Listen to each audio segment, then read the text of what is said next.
नमस्कार। आज फिर उपस्थित हुआ हूं सूर्य राशि के परिवर्तन से संबंधित कुछ चीजें मैं बताने के लिए। 15 जून 2025 को सूर्य शुक्र की सामान्य राशि से निकलकर अपने अतिमित्र अगर कहा जाए बुध की मूल त्रिकोण राशि में गोचर करेंगे।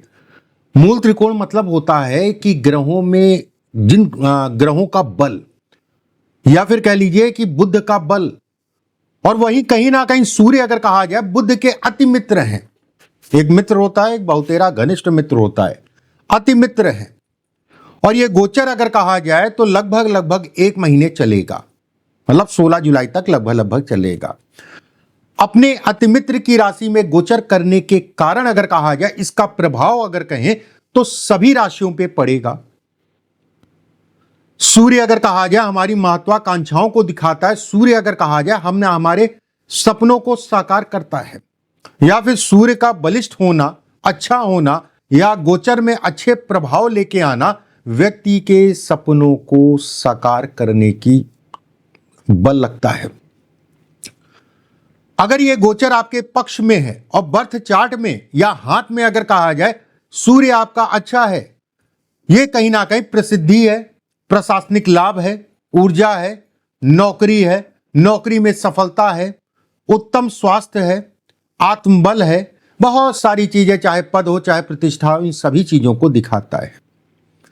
देखिए एक चीज का ध्यान रखिएगा, अगर आप पहली बार मेरे चैनल पे आ रहे हैं तो चैनल को सब्सक्राइब जरूर कर लीजिएगा, बेल आइकॉन का निशान दबा लीजिएगा, जिससे हमारे द्वारा भेजी गई वीडियो आपको समय से मिलती रहे। और ये समय भी बेहद अच्छा कहलाएगा। सूर्य का राशि का परिवर्तन, चैनल को सब्सक्राइब करना आपके लिए, हमारे लिए, कहीं ना कहीं दोनों के लिए अच्छा है। चलिए कार्यक्रम शुरू करते हैं। एक चीज का ध्यान रखिएगा, मेरा राशिफल अगर कहा जाए तो चंद्र राशि पे आधारित है। चंद्रमा जहां पर भी जन्म कुंडली में बैठा है वो आपकी चंद्र राशि हुई। अगर आपको अपनी राशि का नहीं पता तो नाम राशि के आधार पे भी इस राशिफल को आप देख सकते हैं। देखिए आपकी राशि से अगर कहा जाए, धनु राशि वालों के लिए अगर मैं बात करूं, आपकी राशि से अगर कहा जाए तो 7वें भाव में यह गोचर होगा। और सूर्य अगर कहा जाए मुख्यतः भाग्य का स्वामी है। ऐसे में कहा जाएगा कि शारीरिक ऊर्जा में बढ़ोतरी, नाम प्रसिद्धि से संबंधित चीजों के लिए अच्छा।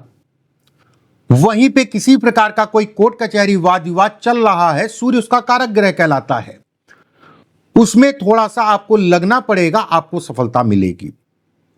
व्यवसाय से संबंधित, धन से संबंधित चीजों के लिए अच्छा, मेहनत करने की क्षमता ये सूर्य देव अगर कहा जाए तो आपकी बढ़ाएंगे। वहीं नए कामों की शुरुआत आप कर सकते हैं, किसी भी प्रकार की जल्दबाजी मत करिएगा, इस चीज का ध्यान रखिएगा। जिन लोगों का विवाह नहीं हो पा रहा था, विवाह के लिए रिश्ता ढूंढ रहे थे, उनके लिए भी ये गोचर अच्छा कहलाएगा। भाग्य भाव का स्वामी है सूर्य और 7वें भाव में गोचर कर रहा है।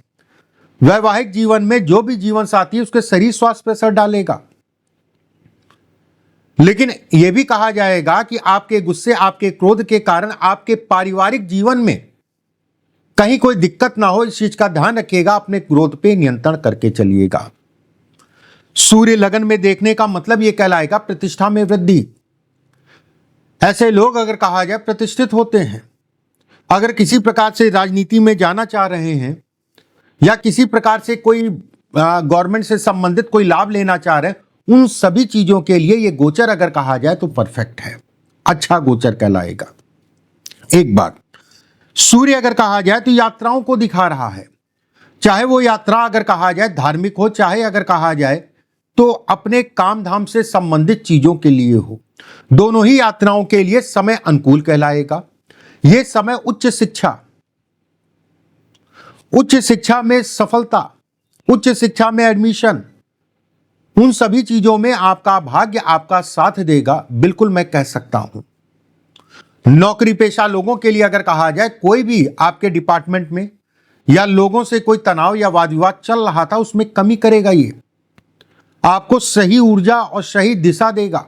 ये सूर्य का राशि का परिवर्तन, उसमें कहीं कोई दो राय नहीं है।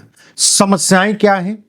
समस्या यह है पार्टनरशिप से संबंधित चीजों में तनाव, समस्या यह है कि जिन लोगों को हड्डियों की समस्या, स्पेशली हड्डियों की समस्या, कैल्शियम से संबंधित चीजें, दूसरी चीज अगर कहा जाए तो कहीं ना कहीं हार्ट, या फिर अगर कहा जाए आंखों से संबंधित कोई समस्या है, तो ये समस्याएं इस समय पे तनाव देंगी।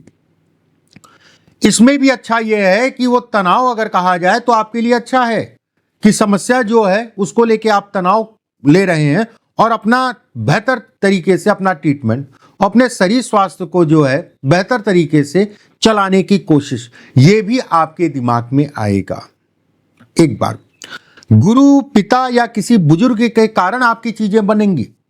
कहीं कंफ्यूजन होती है, कहीं कोई आपको जो है दिमागी रूप से तनाव होता है, इन लोगों से राय जरूर ले लीजिएगा। आपके लिए राय अगर कहा जाए तो फायदेमंद होगी। सूर्य से अगर मैं कहूं, आपकी राशि से लाभ अगर कहा जाए तुला, और वहीं तृतीय अगर कहा जाए सूर्य से, मतलब 9वें में, ऐसे में कहा जाएगा कि ये गोचर जीवन साथी के लिए भी अच्छा है, उनके फाइनेंस से संबंधित चीजों के लिए अच्छा है। बस एक चीज का ध्यान, अपने ससुराल पक्ष से आपको भावुकता इस समय पे महसूस होगी। किसी बात को लेके मन खट्टा हो सकता है। अगर आप दूर हैं तो एक अलग विषय हो गया। पास का मतलब होता नहीं, कुछ लोग ऐसे होते हैं पर डे बात करते हैं, हर दूसरे दिन तीसरे दिन बात करते हैं, कोई ना कोई बात आपको चुभ सकती है। मैं यहां पर ये नहीं कह रहा हूं कि आप बात करना बंद कर दिए, बिल्कुल आप बात करिए। अगर वो घर है तो वो भी घर है आपका, ठीक है, दोनों घर आपके हैं। लेकिन कोई ओवर माइंड या कोई ऐसी बात मत कर जाइएगा, या कुछ ऐसी बातें सामने आ सकती हैं जिसके कारण मन खट्टा हो सकता है। एक बात, फाइनेंस की अगर मैं बात करूं, सामान्य है, निवेश इत्यादि चीजें सामान्य है। बस जल्दबाजी का परिचय मत दीजिएगा। जल्दबाजी अगर कहा जाए शनि है, और शनि अगर कहा जाए तो सूर्य के साथ में केंद्र में ये भी है। जल्दबाजी में नुकसान हो सकता है, बाकी कहीं कोई डरने वाली बात नहीं है, किसी प्रकार से कोई चिंता वाली बात नहीं है। थोड़ा सा सावधान होके ही चलिएगा, बस इस चीज का ध्यान रखिएगा। देखिए, अगर पहली बार मेरे चैनल पे आए हैं तो चैनल को सब्सक्राइब, बेल आइकॉन का निशान जरूर दबा लीजिएगा। कमेंट बॉक्स में राधे राधे लिखना मत भूलिएगा। अगर कार्यक्रम अच्छा लगे तो लाइक जरूर करिएगा। अगले वीडियो में मकर राशि वालों के लिए बात करेंगे। अभी के लिए बस इतना ही। राधे राधे।